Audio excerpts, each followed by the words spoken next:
திருநெல்வேலி மாவட்டம் ரெட்டியார்பட்டியில் தமிழக அரசின் சார்பில் நிறுவப்பட்டுள்ள பெருணை அருங்காட்சியகம் கடந்த 27/2/2026 அன்று திருவேடகம் விவேகானந்த கல்லூரி குலபதி ஸ்ரீமத் சுவாமி அத்யாத்மானந்த மகராஜ் அவர்களுடன் நுழைவு கட்டணம் ₹20 ஒரு நபருக்கு வாங்கி கொண்டு பார்வையிட்டோம்.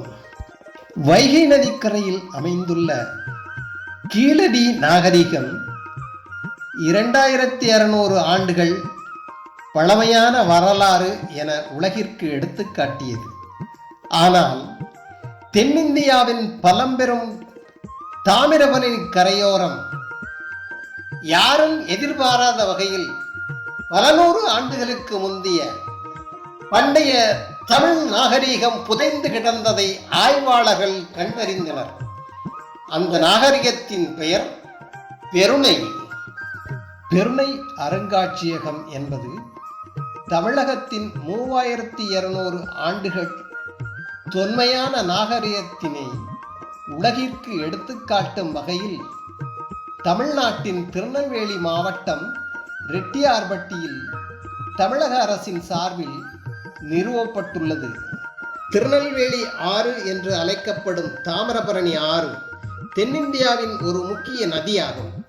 இது தமிழ்நாட்டின் திருநெல்வேலி மற்றும் தூத்துக்குடி மாவட்டங்கள் வழியாக பாய்ந்து மதுரைக்கு தென்கிழக்கே சுமார் 100 மைல் தொலைவில் தூத்துக்குடி அருகே மன்னார் வளைகுடாவில் கலக்கிறது. கீழடியை விட தமிழர்களின் பெருமையை கூறும் சான்றுகள் இனி கிடைக்காது என்று பலர் நினைத்தனர். அந்த வேளையில் தூத்துக்குடி மாவட்டம் சிவகலையில் கிடைத்த உமி நீக்கிய நெல்மணிகள் வரலாற்றையே புரட்டி போட்டது. தமிழ்நாடு மட்டுமின்றி இதுவரை இந்திய துணை கண்டத்தில் எழுதப்பட்ட வரலாற்றில் இந்த நெல்மணிகள் மாற்றி அமைத்தது. பெருணை நாகரிகம் என்பது தமிழகத்தின் நெல்லை தூத்துக்குடி மாவட்டங்களில் பாயும் தாமிரபரணியின் ஆற்றங்கரையில் செழித்தோங்கிய மிக தொன்மையான தமிழ் நாகரிகம். பண்டைய தமிழ் பெருணை மிக தொன்மையான தமிழ் நாகரிகம் சிவகலை, ஆதிச்சநல்லூர், கொற்கை போன்ற இடங்களில் நடத்தப்பட்ட அகழ்வாய்வுகளில் இருந்து சுமார் 3200 முதல் 5000 ஆண்டுகளுக்கு முந்தியது. சிந்து சமவெளி நாகரிகத்துக்கு இணையான முந்திய காலம் என உறுதி செய்யப்பட்டுள்ளது. பெருணை நாகரிகத்தின் முக்கிய அம்சங்கள்: 1. பழமை.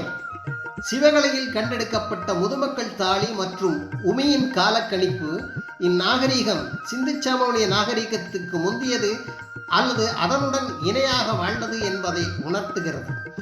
2. இரும்பு பயன்பாடு. பெருணை ஆற்றங்கரை மக்கள் இரும்பை மிக ஆரம்ப காலத்திலேயே பயன்படுத்தி உள்ளனர். ஆதிச்சநல்லூர், துலுக்கர்பட்டி அகல் ஆய்வுகள். 3. வர்த்தகம் தொழில். கொற்கை பகுதியில் முத்து மற்றும் சங்குகளை கொண்டு ஆபரணங்கள் செய்யும் தொழிற்சாலைகள் இருந்ததற்கான சான்றுகள் கிடைத்துள்ளன. 4. சிறப்பான ஈமச் சடங்குகள். ஆதிச்சநல்லூரில் பெருமளவிலான முதுமக்கள் தாளிகள், ஆயுதங்கள் மற்றும் தங்க ஆபரணங்கள் கண்டெடுக்கப்பட்டுள்ளன. 5. தமிழர் தொன்மை. இந்த நாகரிகம் தமிழர்களின் வாழ்வியல் மற்றும் நாகரீக உச்சத்தை வெளிப்படுத்தும் அடையாளமாக விளங்குகிறது. இந்த அருங்காட்சியகம் 13 ஏக்கர் பரப்பளவில் 56.36 கோடி மதிப்பீட்டில் கட்டப்பட்டுள்ளது. இந்த அருங்காட்சியகத்தில் அகழ்வு ஆராய்ச்சி பற்றி மிகச்சிறந்த ஒளிப்பதிவில் ஒரு அற்புதமான திரைப்படம் காண்பிக்கிறார்கள். அதை பார்க்காமல் வந்துவிடாதீர்கள். தமிழ் கலாச்சாரத்தின் ஆழமான தொன்மையை வெளிப்படுத்தும் ஒரு பிரத்யேக மையம். குழந்தைகளுடன் இந்த மையத்துக்கு சென்று வாருங்கள்.